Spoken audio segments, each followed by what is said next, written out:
You energized? Yes. Ready for the day? Ready for some more love?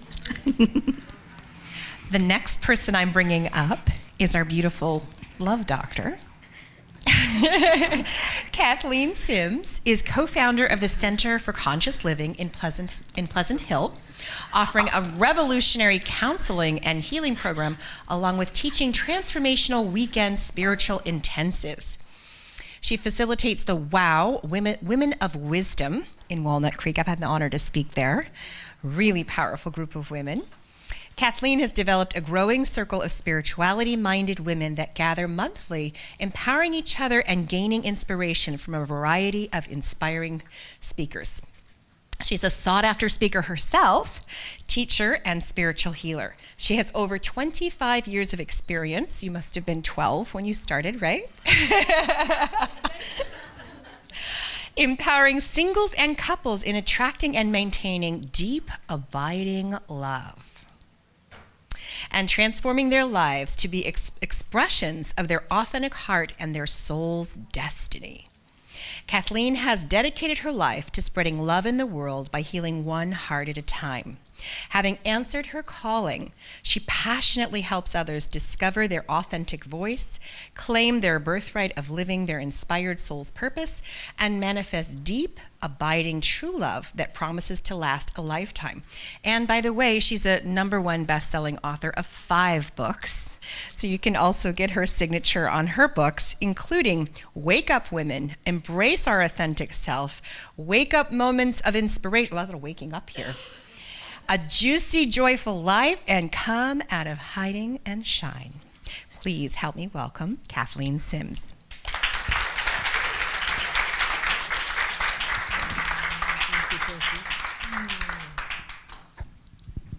I was so impressed with how many of you the word love came to mind when she asked what you needed, what you wanted, what you were going to give. Love and connection seemed to be the answer. So my talk is titled Self-Love Revolution because I am a stand for self-love and I'm starting a revolution. And I think it's much needed in the world right now.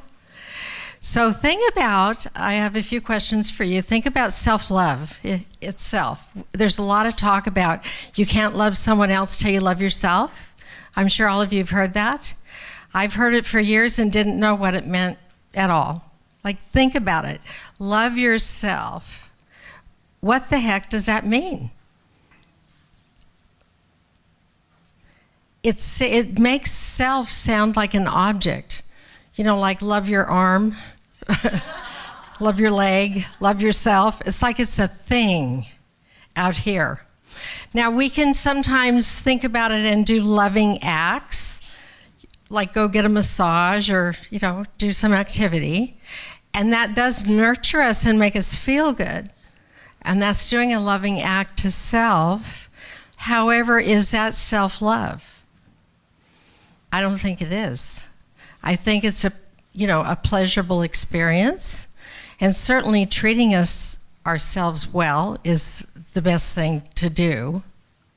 However, I still don't think it's self-love. And a few years back, I had quite a profound experience where suddenly self-love looked very different to me. So I have to wind the clock back and to when I was in high school. That was prehistoric, but I was 16 years old, sitting in a cafeteria of 200 kids, and 2 guys came in the door across the room, and one of them was dressed up with a tie on and a suit, which in high school is kind of strange. And I didn't know him, but I did know the other guy that he was with. And I was sitting next to a girlfriend, and I said, "Who's that guy over there with a suit and tie on?" She said, "I don't know."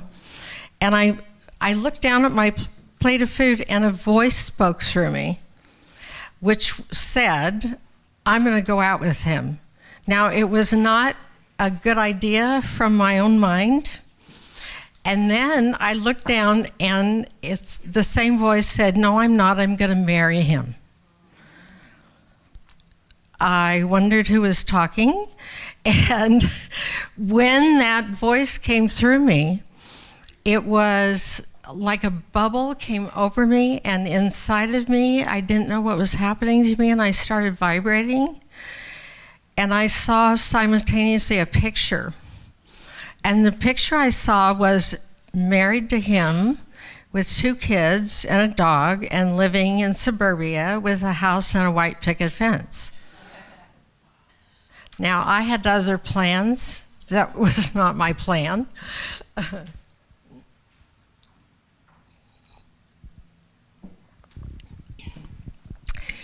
I shifted gears really quickly, and I found out where he walked down the hall and where he parked his car and where he lived and where he worked. I was a little aggressive. I admit it. Actually, ruthless might have been the right word. Now they would call me a stalker if it was in this day and time. However, it worked. Before I was 18 years old, I was married, had a child, a dog, and we had already purchased a house with a white picket fence. Then I spent 15 years trying to figure out what happened to me. Like, what was that, and where did that come from? At the time, I was only 17, so I didn't understand what happened to me. I did a lot of inner work and research and reading for 15 years, trying to unravel what happened. Came to the conclusion that it was a destined partnership that I would call a soulmate relationship, out of which I learned so much.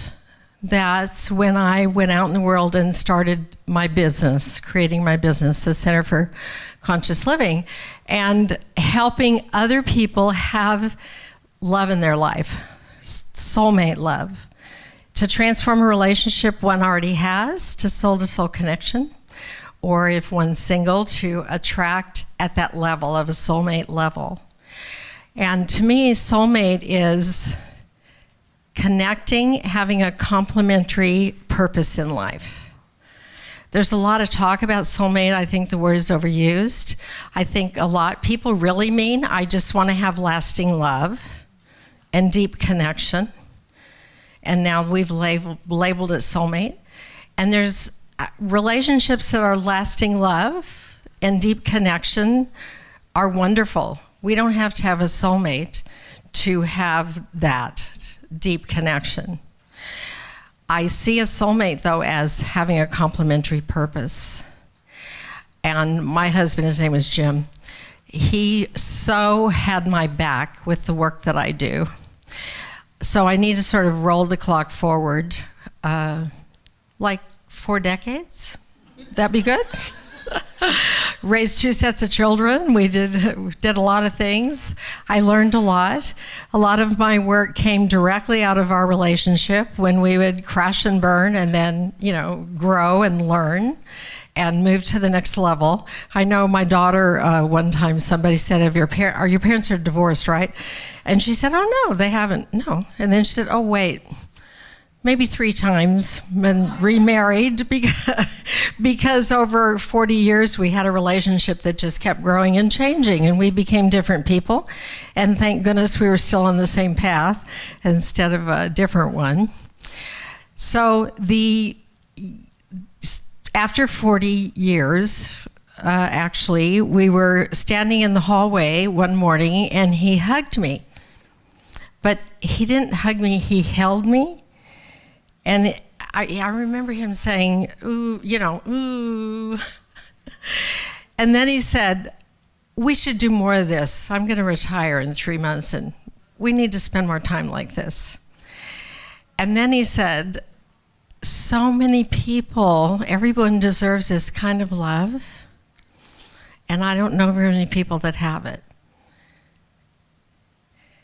And that to me is an example of him having my back in my work. He knew when I was out teaching, I was teaching from a place of we, and he was home taking care of the house and the kids and working. Well, 30 minutes after he said that, I don't know very many people that have this kind of love. 30 minutes later, he had a heart attack and died. And that was the last thing he said to me. He wasn't ill or anything, so it was unexpected. And I can tell you,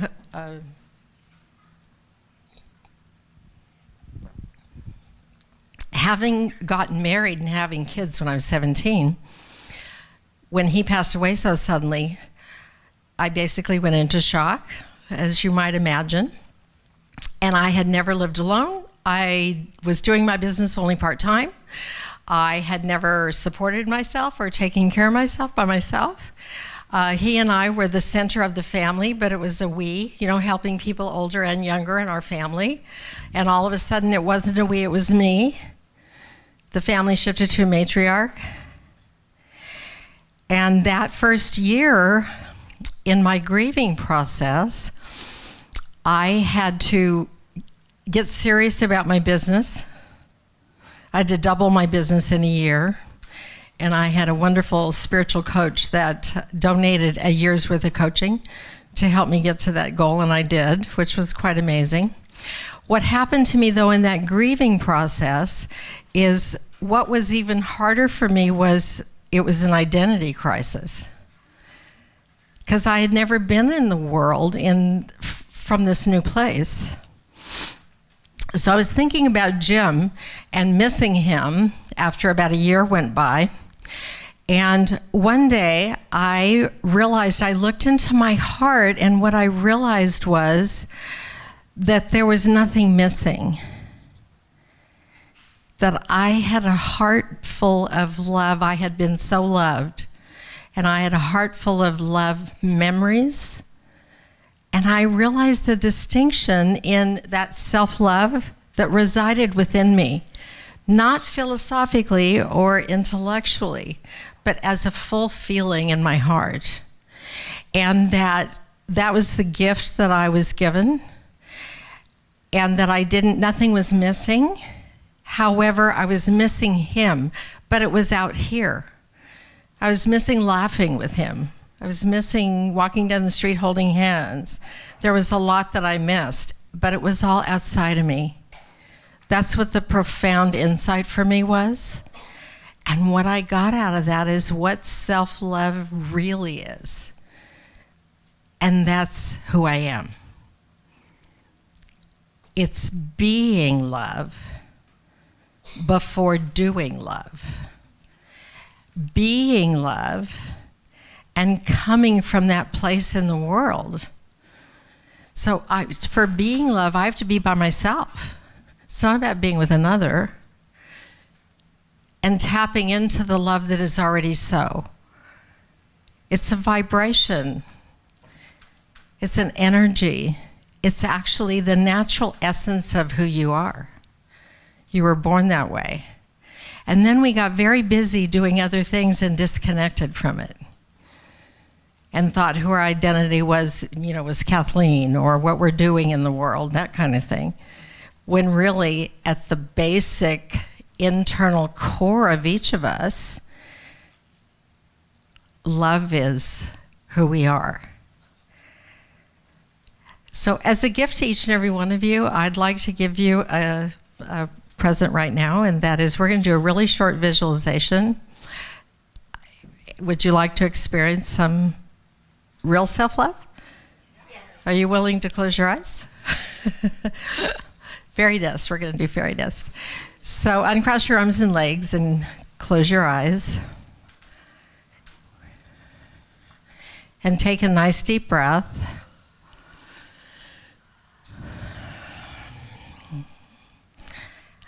And connect with the center of you. Put your focus on the breath coming in and out of your chest, and put your focus on your chest, your heart, and your solar plexus. And now I'd like you to take a moment and with your eyes closed and go back in time. Go back in time in your life and find a place or situation in which you really felt loved. You might have been with a romantic partner, you might have been with a child or a parent, you might even have been with an animal or pet.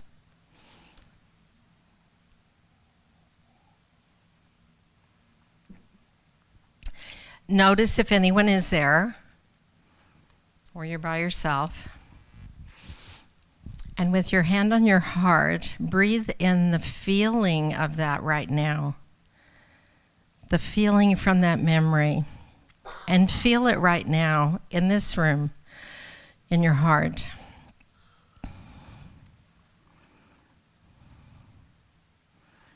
It's warm and full.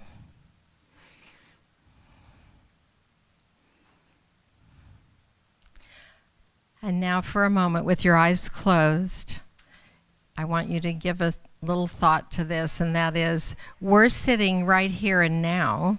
We're not back then in that memory. You're feeling the feeling right now from that memory. And no one else is here from your outside life. And yet you're feeling that feeling. Who generated that feeling? That feeling came from the core of you, the center of you. And you activated that love energy that you are.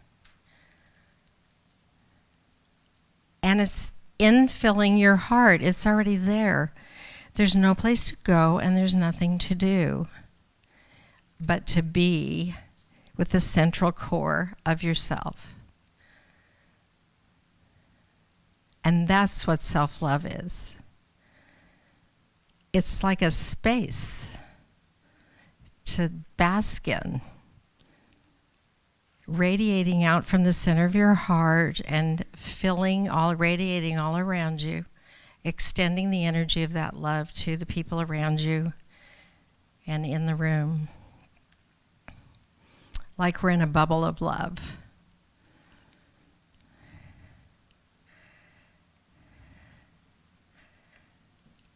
You can do this anytime you wish. Take a moment, sit down, close your eyes and breathe. Take a nice deep breath now and just recall the room we're sitting in.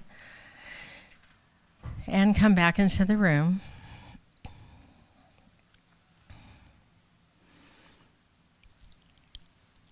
You can hear a pin drop in this room. Have you noticed? It's like very Zen-like, the feeling.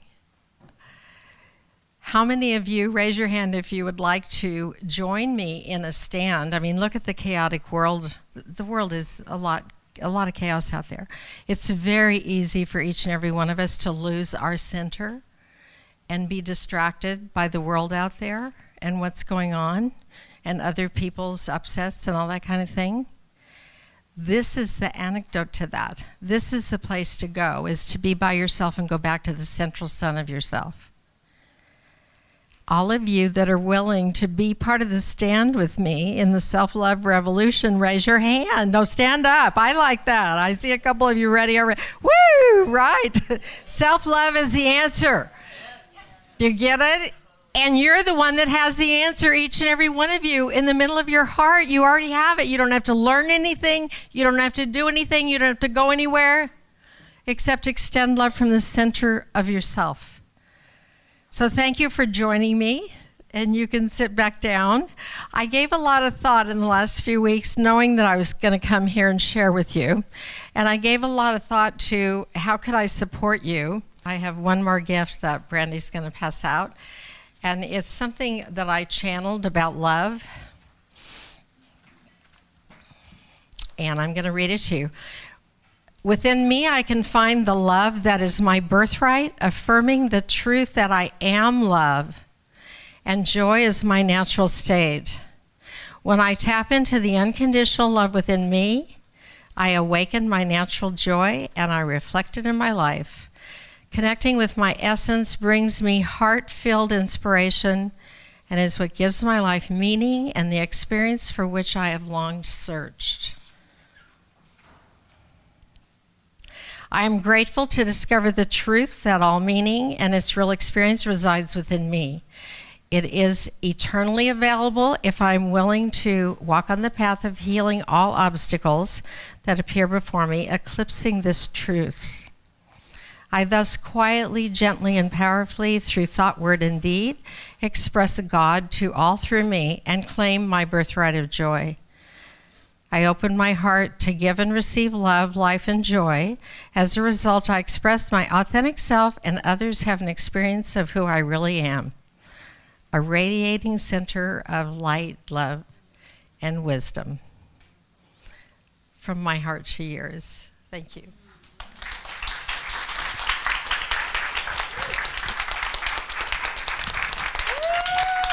One more big round of applause. Whoa, take it all in, girlfriend.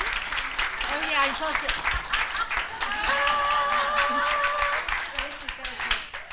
And stay here.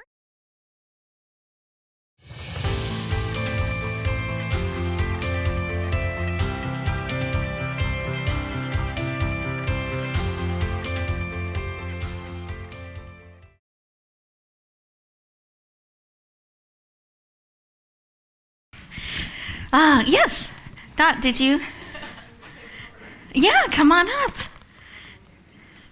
I mean, I'm feeling very happy and complete, but let's keep sharing. I love it. Well, I just kind of had a surprise. It was Kathleen when she was speaking. Mm-hmm. And when I was thinking about a complimentary, not a partner, but a self-love, and what came to me was my son. Mm. And his anniversary of his death is in 3 weeks. 3 weeks. But at any rate, just knowing that feeling and connecting with him that way. So I appreciate that. Mm. Do you want fairy dust? Or how are you feeling? What would you like?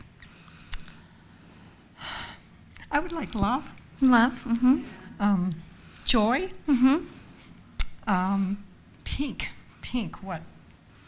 Like this. I like pink, which symbolizes love for me.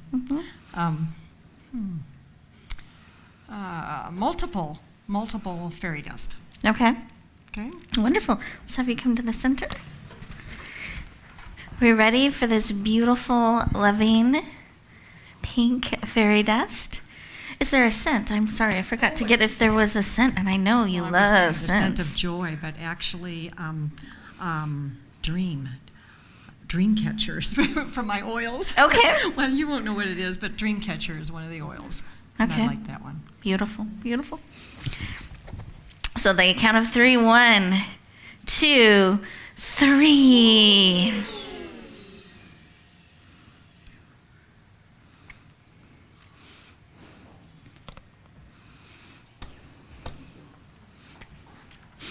Mm.